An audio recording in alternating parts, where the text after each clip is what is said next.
Boa noite para todo mundo, então. Vamos falar de Vaeshev hoje. Que nem eu tava falando aqui mais ou menos na nossa conversa inicial, eu vou puxar um pouco do que eu falei semana passada. Eu vou inclusive usar uma fonte que eu usei na semana passada.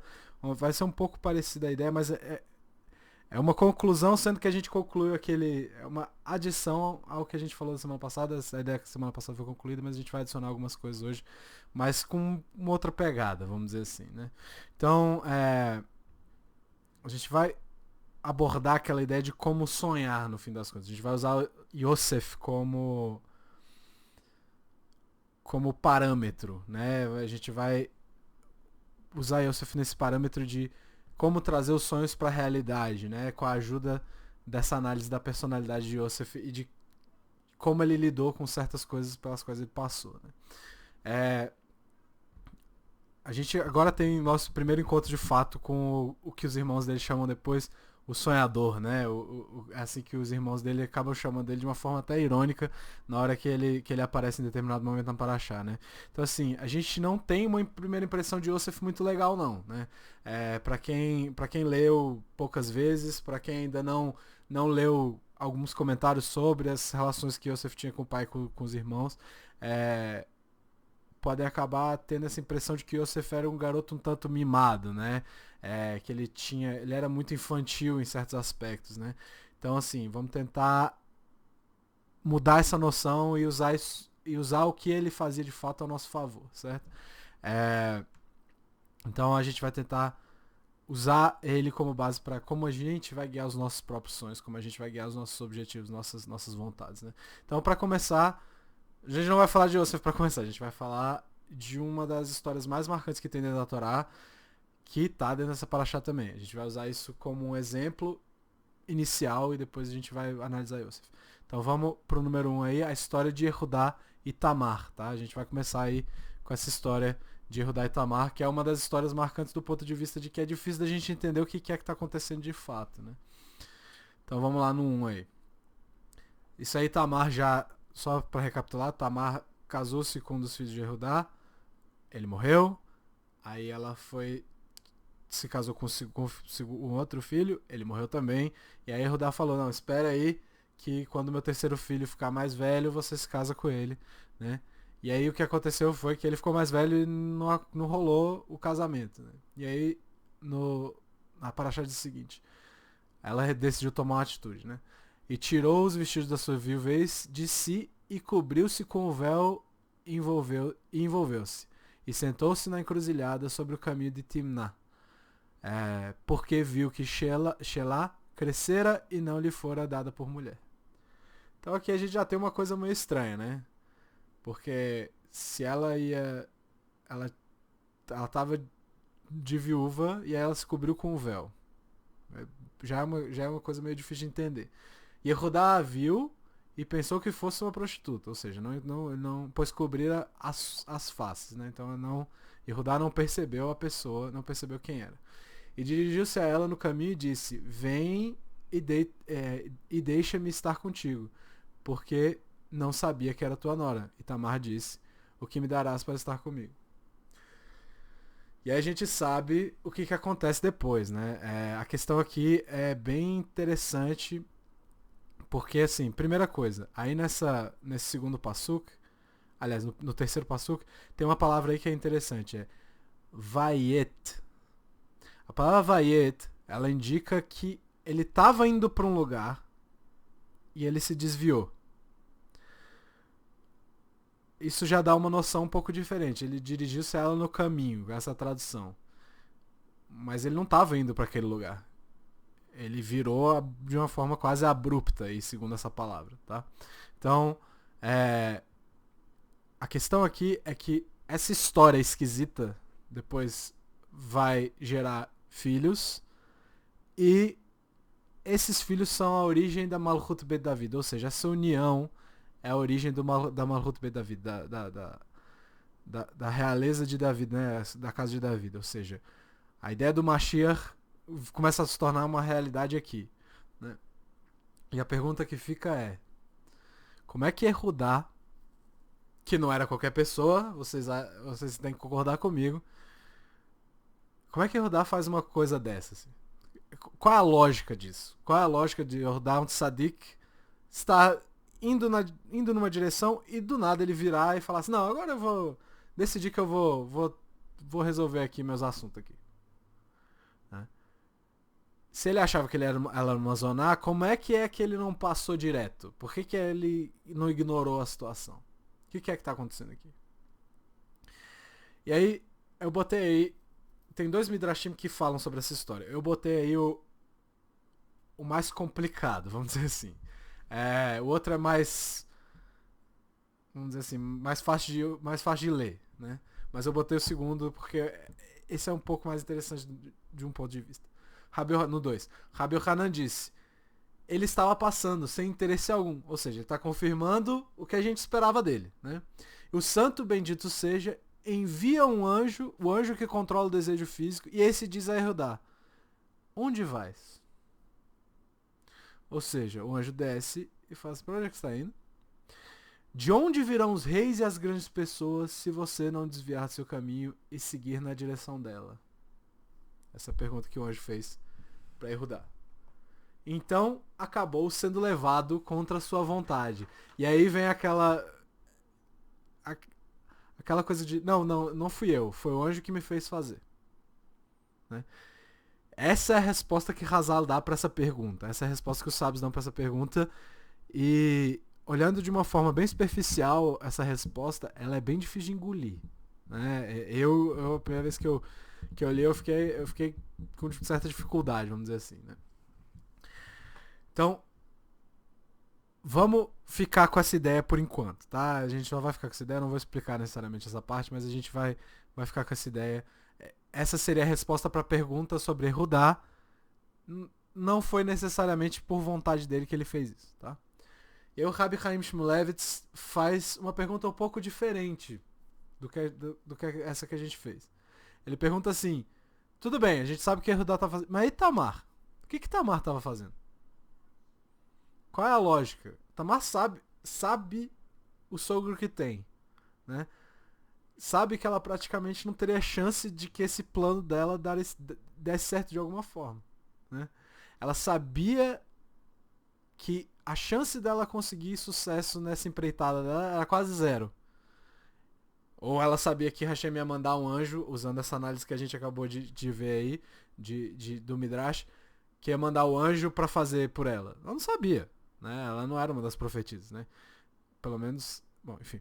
Ela não tinha como saber, e a única coisa que ela sabia é que a chance dessa ideia dela funcionar era baixíssima, era astronomicamente baixa. Né?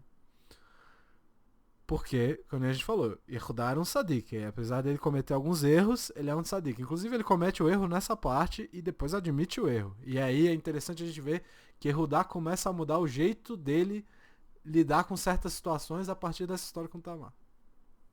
Então ele cresce a partir desse momento. Então vamos deixar essa pergunta em aberto por enquanto e vamos para Yosef. Né?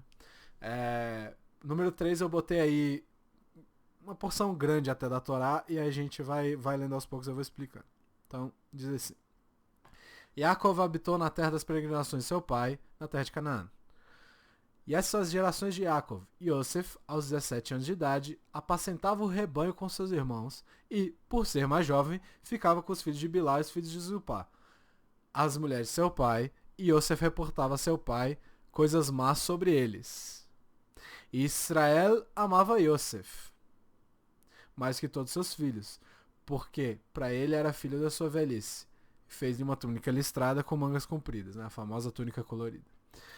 Então, vamos olhar ali, vamos passar para o próximo, pro número 4. Eu botei 2 comentários do Sforno e do Riscuni sobre... Tem mais, tá? Eu só botei 2 para não ficar muita coisa aí. Só para dar um exemplo de que esses comentários são comuns, né? Nesse segundo passuco de que as gerações de Yaakov e Yosef tinha 17 apacentava o rebanho com seus irmãos. O que isso quer dizer? Segundo Sforno diz o seguinte: ele os guiava e instruía quanto aos detalhes do pastoreio. Ou seja, quem mandava era Yosef. Quem sabia como fazer o negócio era Yosef. E o Riscuni diz: sua maior atividade era observar e garantir que seus irmãos completassem suas tarefas. Ou seja, segundo esses 2 comentaristas, Yosef é que mandava na história toda. Yosef era o cara que mandava nos irmãos, mesmo sendo um dos mais novos, né? Então, de alguma forma ele liderava os irmãos, mas ainda assim era um pouco infantil, né? Porque ele logo depois, a própria Paraxá vai dizer que por ser jovem ficava com os meninos mais jovens, né?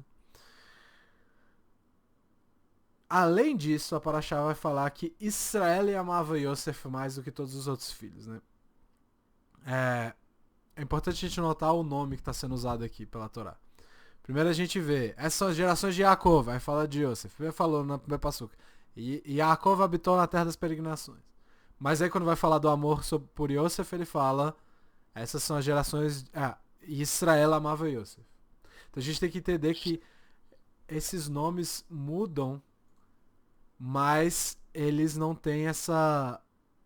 Eles têm um significado muito diferente. Então o que quer dizer aqui, né?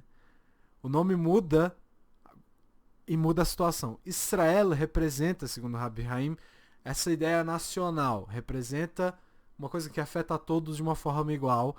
Quando a Torá fala Yaakov, já está falando de uma coisa pessoal. A gente já falou daquela ideia de que a esposa de Yaakov é Rachel, porque Yaakov amava Rachel, mas a esposa de Israel é Leia. Quem tá enterrado com ele em Marpelá é a Leia, né?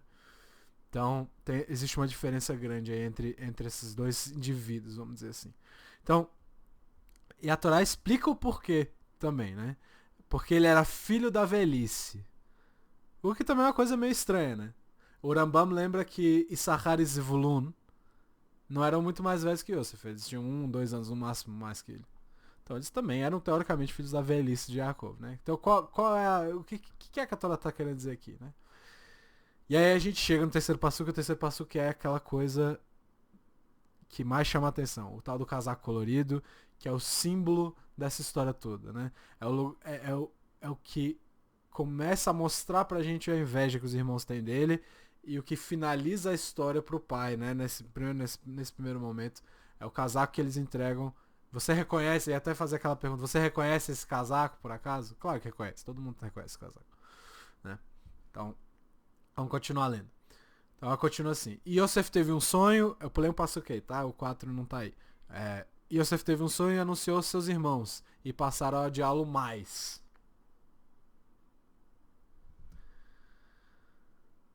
E disse a eles: escutai, rogo, o sonho que tive. Eis que estávamos atando feixes no meio do campo. E eis que meu feixe se levantava e ficava em pé.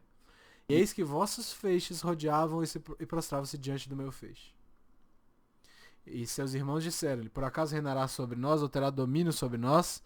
E passaram a odiá-lo ainda mais. Ou seja, só tá botando camadas de ódio aí. Por seus sonhos e por suas palavras. E aí o Orachaim eu botei aí no 5. O Orachaim fala sobre, só pra deixar clara a situação assim, essa palavra na, né? Ele usou a palavra na, por favor, pois inicialmente eles não quiseram ouvir. Ou seja, eles já falaram pra ele que eles não queriam saber. E Yosef, não, me escutem. Por favor, me escutem, porque é importante que vocês ouçam. E Yaakov nessa história toda, vendo esse empilhar de ódio aí, ele não faz nada? Então vamos voltar pra Paraxá pra ver o que Yaakov faz. E teve ainda outro sonho, e contou a seus irmãos, dizendo: eis que tive outro sonho. Nele, o sol, a lua e 11 estrelas prostravam diante de mim. E contou a seu pai e seus irmãos. E seu pai respondeu e lhe disse: que sonho é este que tiveste? Viremos, pois, eu, tua mãe e teus irmãos prostrados na terra perante ti? E seus irmãos invejaram, e o pai esperou o fato. Aqui a gente tem uma crítica aberta de Yaakov a Yosef, né? Ele fala assim: como é que a sua mãe vai se prostrar diante de você? Ela já morreu, né? Então, mas ao mesmo tempo ele, nesse último passo que ele fala, o pai esperou o fato. Ele está antecipando alguma coisa, ele está esperando por alguma coisa. E o Malbim fala que Yaakov entendeu que de alguma forma ele sabia que aquele sonho era profético, certo? E que aquilo ali indica o futuro, né? E se ele teve esse pensamento, por que é que ele critica Yosef abertamente? Então vamos para o esforno no...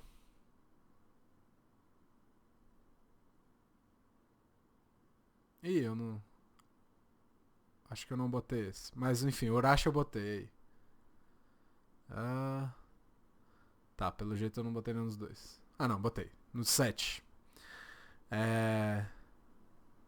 Assim, antes eu queria ver o 6 aqui, que é importante. Os comentários do Rashi sobre os anteriores. Sua mãe já se foi. A intenção de Yaakov no 6, tá? Primeiro, no Passuco 10, o Rashi fala assim: sua mãe já se foi. A intenção de Yaakov é, ao demonstrar o quanto era absurdo que a mãe de Yosef se prostrasse diante dele, já que ela já tinha morrido, era fazer com que os outros irmãos não odiassem mais. Ou seja, pro Rashi, Yaakov já tinha percebido a situação, já estava entendendo o que estava acontecendo, e ele tenta diminuir o peso da situação, né? E logo em seguida ele diz assim: ele esperou e antecipou o tempo em que isso tornaria realidade. Ou seja, eu acho que também concordo com a ideia de que Yaakov estava esperando aquela mensagem do futuro, né? Então vamos aí para o Sforno número 7. Quando a Torá fala Verhunar, que ele está dizendo que Yosef era jovem, né? O Sforno diz o seguinte: ele falou de seus irmãos, no caso de ele ter dedurado os irmãos, né? Porque ele ainda era um adolescente, não era maduro o suficiente, não tinha experiência suficiente para entender o efeito final de falar dos seus irmãos. E aí o Rashi também vai dar a opinião dele sobre o Verhunar, né? Suas ações eram infantis, ele se preocupava muito com seu cabelo e com os olhos, para que se parecesse bonito. Ou seja, ele se preocupava muito com a aparência dele, ele queria estar bonito o tempo inteiro, ele ficava arrumando o cabelo o tempo inteiro, essas coisas. Então, os dois aqui entram no consenso, né? Ele é infantil, ele é inexperiente, ele não tem maturidade suficiente para lidar com certas coisas. Mas se a gente olhar para esses comentários de uma forma só superficial, não é muito justo com o Yosef, né? Ele era um jovem e não entendeu que isso seria ruim. Mas espera aí. Yosef era um cara brilhante, Yosef não era um qualquer. A gente chama ele de Yosef Hatzadik, né? E a gente sabe de muitas pessoas com 17 anos de idade que já tem muita noção de certas coisas, né? Que já são o Ramchal, o Moshe Chaim Luzzatto, ele dito que ele já sabia a Gemara toda com 13 anos. Então, com 17 anos a gente espera que Yosef soubesse mais que o Ramchal, pelo menos, né? Então, Yosef era um cara brilhante. Mais uma vez, é um desses gigantes espirituais dos quais a gente costuma falar aqui, né? E a gente não espera muito esses erros desses caras que já estão no nível assim, nessa idade, né? Então, os irmãos tinham inveja dele. Mas por quê? Então a gente vai tentar entender quem é Yosef agora. Quem é Yosef nesse momento. Então, tem uma coisa assim que é muito importante a gente pensar, né? Quem é Yosef? E Urashi, quando ele vai explicar essa expressão Ben Zekenim, né? Que é essa expressão é um filho da sua idade antiga, né? É um filho da velhice. O Rashi explica o seguinte no 8. Pois era um filho sábio para ele. Ele muda a perspectiva. Tudo que Yaakov aprendeu com Shem e Ever, ele ensinou a Yosef. Está no Midrash. Outra explicação. Suas faces eram similares. Então, essa é a explicação do Rashi. O Rashi está citando duas coisas muito importantes aqui. Yosef aprendeu tudo que Yaakov também aprendeu na Yeshiva Shem e Ever. Né? Na Yeshiva de Shem e Ever, que a gente já citou em estudos passados. E se pareciam muito. Ou seja, ele se reconhecia de alguma forma em Yosef. Né? E aí o Nachman Zuramban ele traz uma outra explicação, no 9. Nossos sábios dizem, o que ele aprendeu na escola de Shem e Ever, ele passou para Yosef. Isso é para dizer que Yaakov ensinou a sabedoria e segredos da Torá. E considerava um intelectual e mestre dos segredos, como se fosse um ancião com muitos anos de vida. Tem alguma coisa que não tá batendo aqui.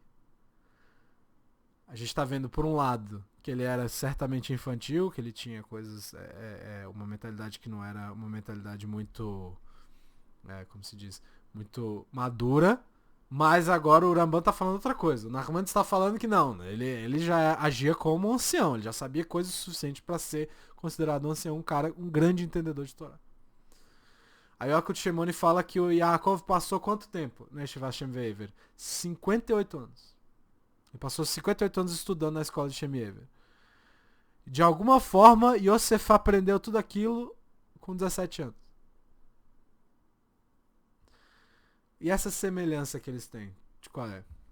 Eu vou recorrer ao Targum Yonatan Ben Uziel. O Targum, que é uma tradução explicativa da Torá, vamos dizer assim, com inspiração divina, diz o seguinte, no número 10. Nesse dia, isso é sobre aquela situação de Yaakov tendo a visão dos anjos subindo e descendo da escada. Nesse dia eles subiram aos céus, eles os anjos, e disseram: venham ver Yaakov, o devoto, que a imagem está gravada no trono dos céus. Aqueles que gostariam, aquele que todos gostariam de contemplar, ou seja, todos os anjos queriam ver aquela situação. Então os outros anjos do Santíssimo desceram para contemplar Yaakov. Ou seja, a imagem que Yaakov passava pode não querer necessariamente mostrar essa imagem, semelhança de imagem, não necessariamente é uma semelhança física, mas pode ser uma semelhança de Neshama. As almas são parecidas. Então Yosef tinha essa semelhança com o pai.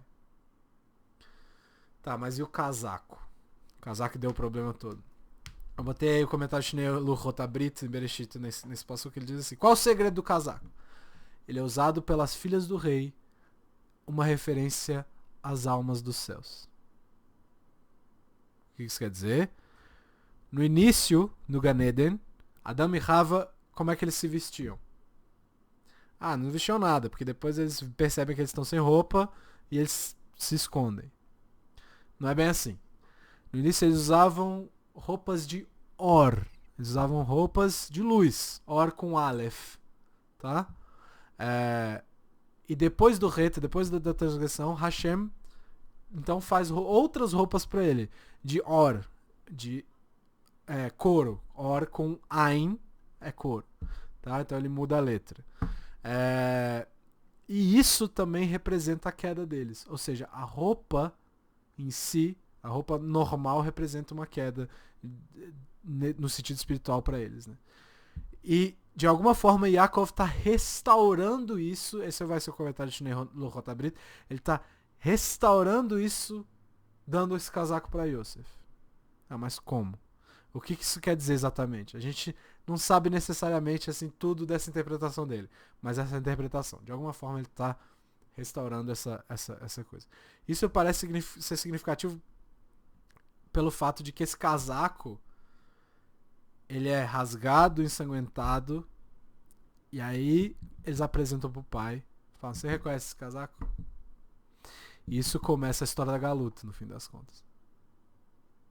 Ou seja, aquilo que representava uma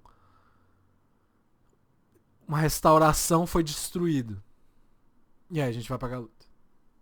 Então é bem interessante essa ideia. O Rav Kook ele faz uma analogia entre as várias cores e os níveis de interpretação da Torá, o pardês que a gente fala, né?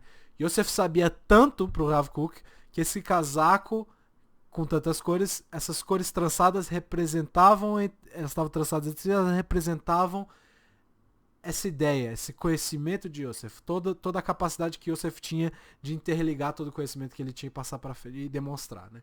Então Yosef era um líder ou um jovem sem experiência? É isso que a gente tem que saber. Ele era um ancião ou ele era um moleque? Qual dos dois? Eu botei o Malbin aí no comentário dele geral sobre essa porção aí. Ele diz o seguinte: ele era o líder dos irmãos. Tentava inspirá-los, compartilhava daquilo que aprendia com seu pai. E, ao mesmo tempo, era um jovem e agia como tal nos momentos nos quais isso era possível. Ou seja, quando ele estava sozinho se vestindo, ele arrumava o cabelo, se preocupava com os olhos dele e tudo mais. Quando ele estava com os Zilpá e Bene Bilá, os filhos de Zilpá e Bilá, eles eram mais ou menos da mesma idade, eles brincavam e tal, como se ele fosse uma criança normal. Mas nas horas que ele tinha que agir como ancião, ele agia. É isso que o Malbin está falando. Ele fala assim: qual é o motivo para ele falar negativamente dos irmãos para o pai? Sua intenção era manter a paz, não fazer Lashon Hará, e não fazer Lashon Hará, para que o pai pudesse guiá-los da melhor maneira possível. Tudo isso é testemunho eloquente para as Midot Tovot, para as boas características e retidão de Yosef. E aí o Malbin começa a explicar essa ideia de Midot Tovot, ele vai explicar o que são essas características boas, e ele entra numa ideia de extremos. Ele vai falar: nenhum extremo de uma Amidá, aí o Maimonides vai discordar dele, vai dizer que o extremo da humildade é positivo, ser muito humilde é uma coisa positiva, porque Moshe era a Nav Meod, né? Mas aí o comentário do Malbim ele vai dizer que os extremos são perigosos.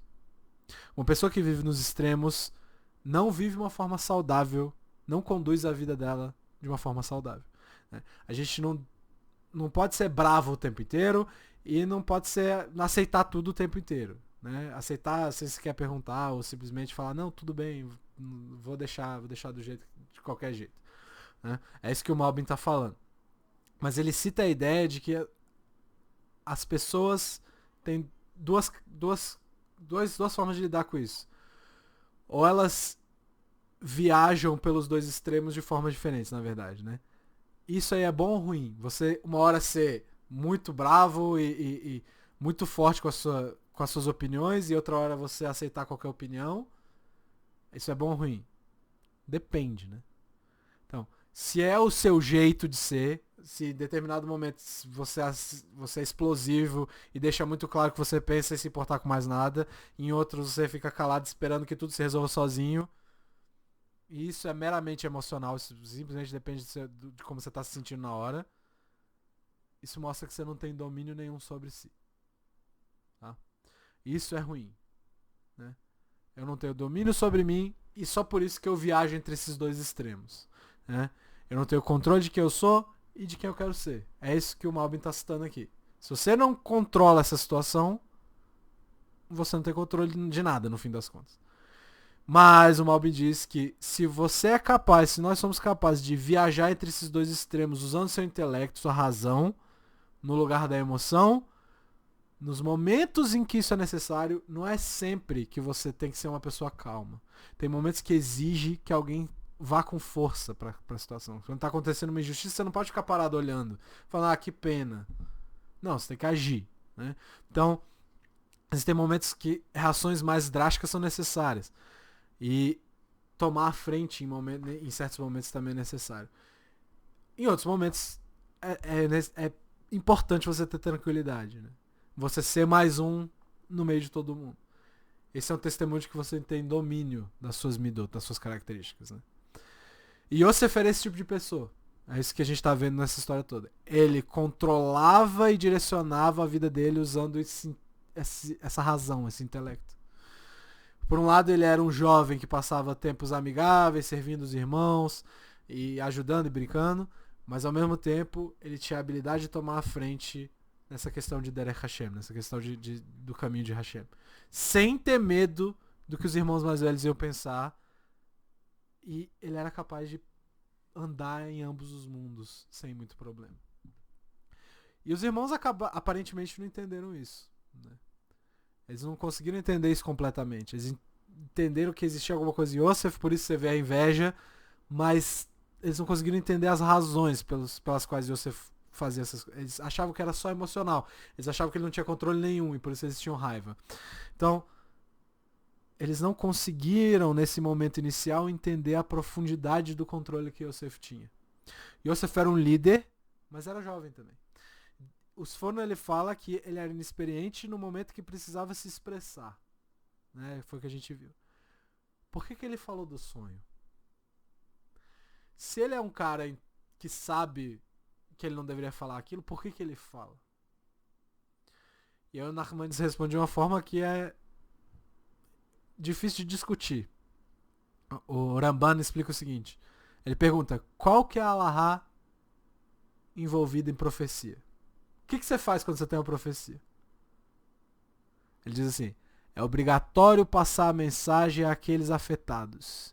Yosef sabia que era uma profecia e por isso ele foi obrigado a contar para os irmãos primeiro e depois contar a outra para o pai. Ou seja, é proibido se você tiver uma profecia você manter ela para você. E se Yosef estudou tanto quanto ele estudou, ele sabia que ele não podia manter a profecia, ficar calado. Não, vou só ver acontecer. Os irmãos dele estavam envolvidos, o pai dele estava envolvido. Como é que ele não ia falar? Por isso que Yaakov vai lá e espera. Se ele está falando isso é porque ele tem que falar. Eu conheço meu filho. Eu me reconheço nele. Né? Então, ele tinha que seguir os sonhos dele, mesmo que aquilo ali não fosse conveniente. Ele tinha que seguir aquela ideia, mesmo que não fosse confortável, mesmo colocando ele numa situação complicada, ele tinha que fazer aquilo. Quando a gente fala de agir de acordo com uma coisa, Yosef segue os sonhos dele com uma segurança só. Hashem deixou claro aquilo para ele. Ele sabia que aquilo ia acontecer. Hashem falou, vai acontecer. Hashem não dá margem para erro nesse caso. Então fica bem fácil de ouvir, vamos dizer assim. Além de todo o conhecimento que Yosef tinha, ele tinha mais um detalhe. Hashem falou diretamente para ele de alguma forma. Mas aí a gente encara uma situação que é mais complicada. Quando a gente fala de nós, fala de mim, que eu sou normal. Espero que eu seja normal. Qual que é o problema? Eu não sou profeta. Não sei se alguém aqui é, mas eu acho que não. Né? Os nossos sonhos não são 100% profecia. Inclusive a Gemara em Berahot fala que... em Berahot 57b, fala que sonhos são 1/60 profecia. Tá, se é 1/60, ou seja, não serve pra nada. Assim como o sono é 1/60 da morte, o mel é 1/60 do maná, tem várias comparações dessas. Mas 1/60, em geral, aquilo ali não serve muito pra gente. A gente sonha, em geral, com as nossas ambições, né? Nossos objetivos e as nossas esperanças. Quando a gente fala de sonho, hoje em dia, a gente fala disso. Como é que a gente sabe se a gente tem que perseguir com mais vontade ou usando toda a força um sonho? Como é que a gente vai saber disso? Eu não sou profeta. Hashem não me fala direto. Como é que eu vou fazer isso? Né? Como é que eu vou saber se eu não estou fazendo aquilo ali simplesmente por pressão social ou familiar ou alguma coisa externa a mim que não tem nada a ver comigo no fim das contas? Dinheiro, só porque eu quero dinheiro ou qualquer coisa parecida. O problema é qual sonho que deve ser priorizado? Essa é a pergunta que é o problema. Se você não tem a profecia do teu lado, como é que você sabe qual sonho que é priorizado? Eu ouvi na Gaon, no comentário dele de Michelet, ele fala da época dos profetas de uma forma muito interessante. Vamos ver aí no 13. Ele diz o seguinte: cada ser humano tem o seu caminho nesse mundo. Assim pensamos diferentemente, somos diferentes fisicamente, assim como, né? Faltou um como. Assim como pensamos diferentemente, somos diferentes fisicamente, nunca encontraremos duas pessoas exatamente iguais, mesmo que sejam gêmeos. Quando os profetas andavam no mundo, iríamos até eles para entender o que Hashem quer de nós. E pelos nossos olhos eles investigavam as almas e indicavam os caminhos. Mas mesmo sem a profecia, nos dias de hoje, ainda temos a Ruach HaKodesh, a inspiração divina. A luz divina, né, no caso? A luz sagrada. Isso não está restrito apenas aos gigantes, apenas ao gigante de Torá. Todos têm essa capacidade de receber informações de sua alma. Todo ser humano tem Ruach HaKodesh dentro de si. Isso é o que o Gra fala. Essa é uma informação muito preciosa, mas que deve ser tratada com muito cuidado. Tá? Parece que ele está dizendo que quando a gente pergunta o que Hashem quer de mim, qual o caminho que eu tenho que seguir agora, ele está dizendo que a pessoa mais próxima da resposta certa sou eu mesmo. Como que eu acho essa resposta? Agora que é a pergunta. A resposta inicial pro judaísmo seria: a gente busca aqueles que têm mais conhecimento do que nós. Mas tem uma questão que é interessante. Essa ideia é razoável pro judaísmo, mas não para tudo. Quando a questão ela é muito delicada, ou uma questão tão difícil que a pessoa não consegue explicar com palavras, aí você tem que se buscar. Você tem que olhar para dentro. Você tem que tomar o teu tempo. Eu tenho que tomar meu tempo, eu tenho que buscar ajuda quando é possível para certas perguntas que estão envolvidas com a história. Mas a ideia final é me observar e responder as minhas próprias perguntas de forma honesta. Por que eu estou fazendo isso? Por que eu quero fazer isso? Por que eu vou desistir? Por que eu não tenho... Eu estou cansado? Eu tô cansado porque eu tô de saco cheio ou eu tô cansado porque eu tô cansado de verdade? Eu tenho que ir além desse tanto de tempo que eu tô aqui? Ou eu tenho que descansar agora? Todas essas perguntas mostram e o que o Vilna Gaon, o que o Gra tá falando aqui no final das contas é que a gente tem uma verdade dentro de nós. Isso é baseado numa filosofia que tem dentro do judaísmo, que é Hashem nunca nos deixa à deriva, sem conhecimento algum do que a gente está fazendo.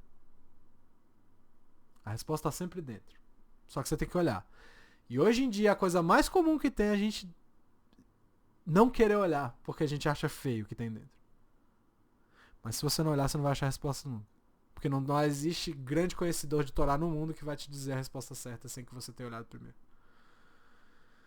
Se a gente está aqui para cumprir uma missão, não tem lógica nenhuma a ideia de que nós não seríamos capazes de descobrir por nós mesmos a nossa missão.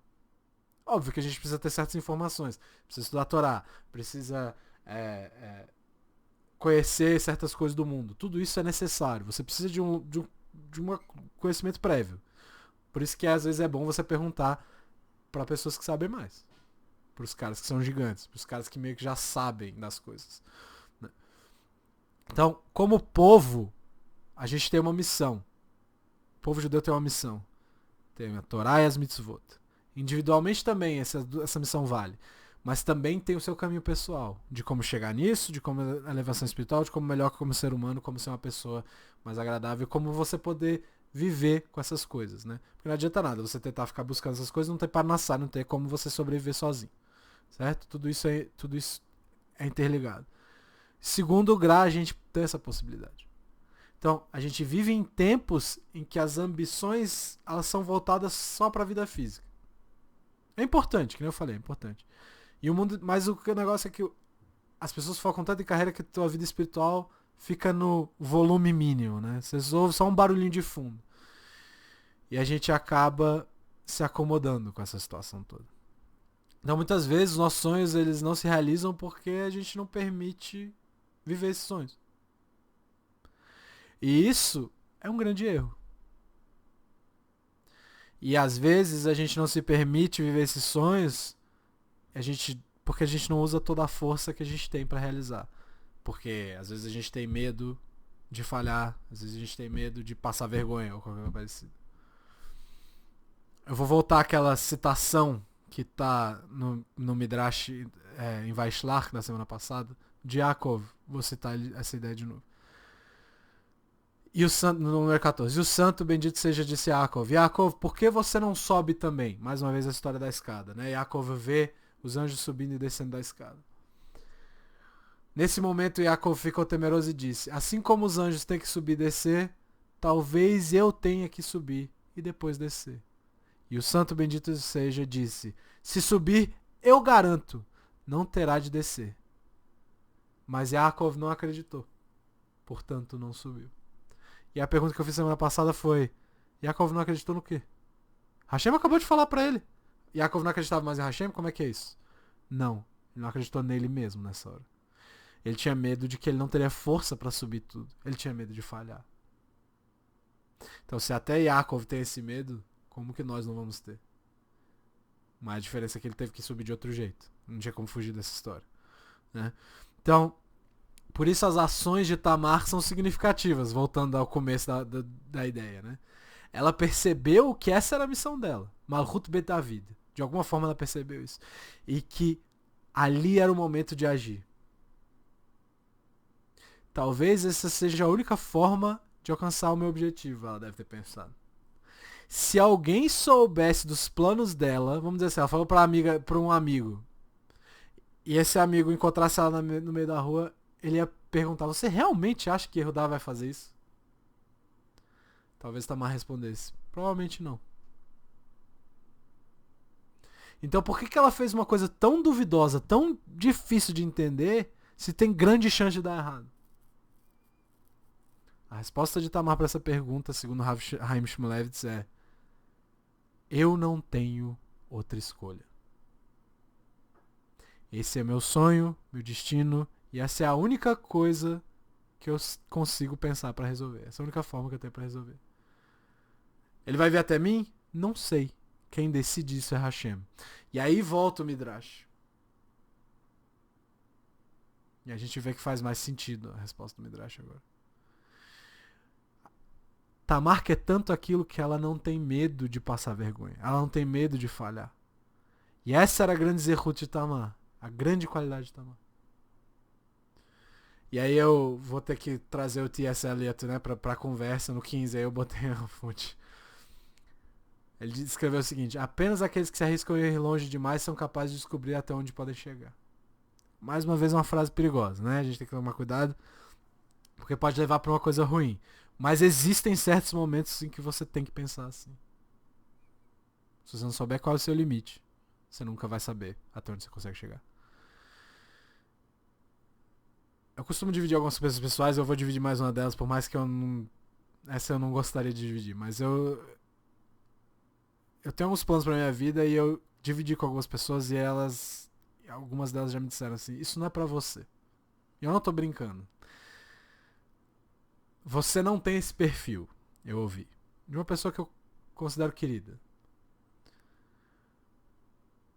E é difícil ouvir essas coisas, é muito difícil. E o Ravi Wolbe, o Shlomo Wolbe, fala o seguinte, quando ele era um cara muito envolvido com a educação, ele fala assim, se você coloca padrões muito acima da capacidade de uma criança, você está gerando um problema no futuro. Pois ela vai falhar e perceber a decepção constante. Então não exija nada além do que a pessoa pode oferecer. Por outro lado, quando não esperam nada de você, ou não exigem nada, ou não esperam nada de você, pode ser tão prejudicial quanto. A diferença é que eu sou um cara muito teimoso, e agora eu vou até o fim. Não pra provar a pessoa errada, mas pra provar que eu consigo por mim. Né? A pessoa não tem nada a ver com isso, ela só tava dando a opinião dela. Mesmo que eu desmorone nesse processo. Mas eu vou até o fim. Esse é o pessoal que eu tenho a dividir com vocês hoje. Então a gente ainda tem acesso a essa verdade dentro de nós. É isso que o Rabi Haim tá falando. E a gente... o Vilna Gaon falou, né? Então, a gente precisa buscar isso o tempo inteiro. A gente pode sempre melhorar o que a gente é nesse momento, né? Eu sempre posso melhorar. Se eu me observar por 1 minuto, eu encontro 10, 20 erros. Pode ter certeza. Só que eu tenho que querer olhar pra esses erros e não ficar assim, nossa, mas que aperto no coração, né? É difícil, é muito difícil. Crescer dói, como já diria uma pessoa muito sábia que eu conheço. Todas as grandes pessoas que admiramos acabaram passando por isso. Passaram por esse processo de dor, crescimento e uma espécie de dificuldade de lidar com essa situação. Mas não vai acontecer de hoje para amanhã essa história. Essa que é a questão. A mudança não acontece de hoje para amanhã, mas o primeiro passo pode ser dado hoje. Eu posso botar meu pé no caminho agora, mas eu tenho que olhar. Só que para isso você não pode ter medo de falhar. Eu não posso ter medo de falhar. Eu queria dividir a introdução de um livro do Rabbi Nosson Tzvi Finkel, que é uma coisa muito bonita assim, que ele escreveu e que eu acho que é importante da gente dar uma lida e ver o que ele falou. Gostaria de compartilhar algo pessoal. É importante lembrar que o Rabbi Nosson, por grande parte da vida dele, sofreu muito. Sofreu muito. Ele, nos anos 80, ele foi diagnosticado com Parkinson. Ele era portador de Parkinson. Ele tinha pouco mais de 40 anos quando ele começou a ter problemas de verdade. Ele faleceu com 68, ou seja, ele viveu quase 28 anos da vida dele com essa doença e ele se tornou um grande rabino com essa doença. Ele morreu em 2001. Ele diz assim: sabemos que certas coisas são difíceis de fazer. Para mim, às vezes essas coisas são simples para outras pessoas. Falar ou caminhar. Se eu desistisse nesses momentos e não forçasse nada, então eu não seria capaz de fazer nada. Se eu não tivesse certo da minha missão, que constantemente exigia mais e mais de mim, eu não teria realizado nada. O segredo da vida espiritual ou física é: siga em frente e não se permita desmoronar. E quando nos deparamos com a dificuldade que impede que alcancemos os nossos sonhos, a dor e o esforço tornam a recompensa algo inexplicável. Então Yosef estava num nível muito além da percepção dos irmãos dele. Yaakov percebe que a profecia, que o que Yosef está falando é uma profecia, e de alguma forma ainda assim ele tentou manter a paz, né? Ele não quis criar, na frente de todo mundo ele dispensou a ideia que Yosef estava trazendo, mas ele entendeu o recado. Não era Yaakov que amava Yosef, a gente tem que lembrar disso, mas Israel. Era a percepção e a admiração pela espiritualidade, a força mental de Yosef que fazia isso, que fazia Israel amar mais Yosef. Porque a gente tem isso dentro do povo. A gente gosta de uma razão. Yosef tinha essa habilidade de controlar as midot dele e lidar com os extremos com os quais ele precisava lidar na hora que precisava lidar. Ele teve que compartilhar os sonhos dele, mesmo que fosse difícil. Era a lei, no caso. Ele tinha que lidar com a dor do ódio dos irmãos dele, porque ele tinha que falar aquilo. E depois, no Egito, ele percebe que a profecia começa a se tornar realidade. Ele vê os 10 irmãos e ele fala, não, peraí, são 11. Cadê Benjamim? Vocês são só 10 irmãos? Ele fala, não, tem o mais novo que está com meu pai. Traz ele lá porque eu acho que vocês estão mentindo. Qual é a lógica dessa história? Ele teve que fazer a situação tornar-se realidade. Ele precisava de Benjamim ali, segundo Narmandes. Então ele cria a situação para que todos eles venham. E ele tinha que buscar esse sonho, é isso que o Narmandes fala. A gente não tem esse luxo de que os nossos sonhos sejam proféticos, né? Mas a gente tem nossos próprios sonhos, nossos ideais, nossos objetivos, nossas missões. E a forma de encontrar o que você tem que seguir é: procure aqueles que sabem mais. Faça as perguntas. Nós devemos fazer as perguntas que tem que ser feitas. Mas o principal é você ser honesto consigo mesmo e olhar para dentro. Buscar as respostas nos nossos interiores. Buscar essa Ruach HaKodesh que o Vinagão prometeu que tem em todo mundo, que nos acompanha. Porque Hashem quer, sim, guiar todo mundo. O que a gente não pode fazer é deixar de sonhar e nem ter medo de falhar. A gente tem que sonhar, buscar os sonhos sem esse medo de falhar e fazê-lo com todas as nossas forças. Boa noite, pessoal. Obrigado pela paciência.